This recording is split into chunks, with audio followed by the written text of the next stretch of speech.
बातमी आहे भंडाऱ्यामधून। भंडारा जिल्ह्यातील आयुध निर्माण कंपनीमध्ये भीषण स्फोट झालेला आहे। या स्फोटाचे व्हिडिओ लोकशाही मराठीकडे आले आहेत।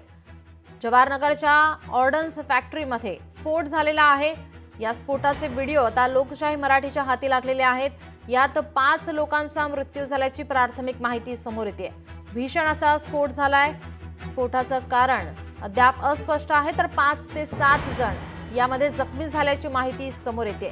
कंपनीमध्ये काम करत असताना सकाळी 11 वाजण्याच्या सुमारास हा स्फोट झाला। या स्फोटाचा आवाज जवळपास 5 किलोमीटर पर्यंत नागरिकांना ऐकू आलाय। त्यामुळे या स्फोटाची तीव्रता इतकी भयानक होती यावर सुद्धा आपण कल्पना करू शकतो। या कंपनीत दारू गोळा निर्मिती होते अशी माहिती मिळते। आपले प्रतिनिधी सर्वर शेख आपल्या सोबत फोन लाईन वरून जोडलेले आहेत। सर्वर, भीषण असा स्फोट या ठिकाणी झालेला पाहायला मिळतो। या कंपनीमध्ये 5 जणांचा मृत्यू झाल्याची सध्या प्राथमिक माहिती आहे। सध्याची काय स्थिती आहे, काय आपल्याकडे या संदर्भातील अपडेट आहेत?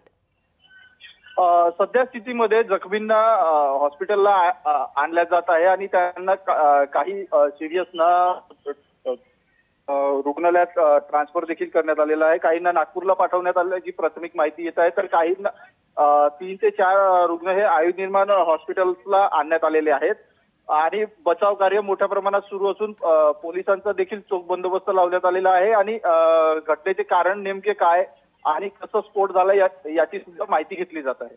सर्वर, ज्यावेळेस हा स्फोट झाला त्यावेळेस या कंपनीमध्ये किती कामगार काम करत होते, त्या संदर्भात काय माहिती मिळते? सध्या स्थितीमध्ये 20 लोक त्या सेक्शन मध्ये काम करत असल्याची प्राथमिक माहिती येत आहे। त्यातील 6 जखमींना आतापर्यंत हॉस्पिटलला पोहोचवण्यात आलेला आहे आणि बाकीच्यांनाही काढण्याचा प्रयत्न केला जातो आहे। जी, आता या ठिकाणी अग्निशमन दलाच्या किती गाड्या घटनास्थळी पोहोचलेल्या आहेत? पोलीस तिथे पोहोचलेले आहेत का, त्या संदर्भात काय माहिती आहे? पोलीस सुद्धा पोहोचलेले आहेत। अग्निशामक दलांच्या जवळपास 8 ते 10 गाड्या स्पॉटवरती पोहोचलेल्या आहेत।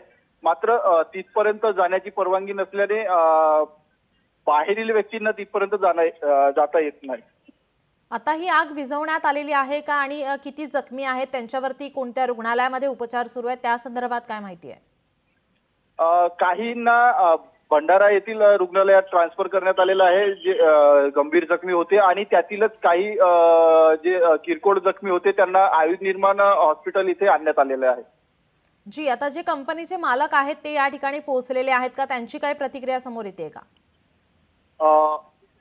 कंपनी ही आयुध निर्माण कंपनी जी आहे ही भारत सरकार द्वारा संचालित केली जातो। यातील जीएमशी आम्ही संपर्क साधण्याचा प्रयत्न करत आहोत। जी, सर्वर, याचे अपडेट आम्ही तुमच्याकडून घेतच राहू। तुर्तास धन्यवाद आपण दिलेल्या माहितीसाठी।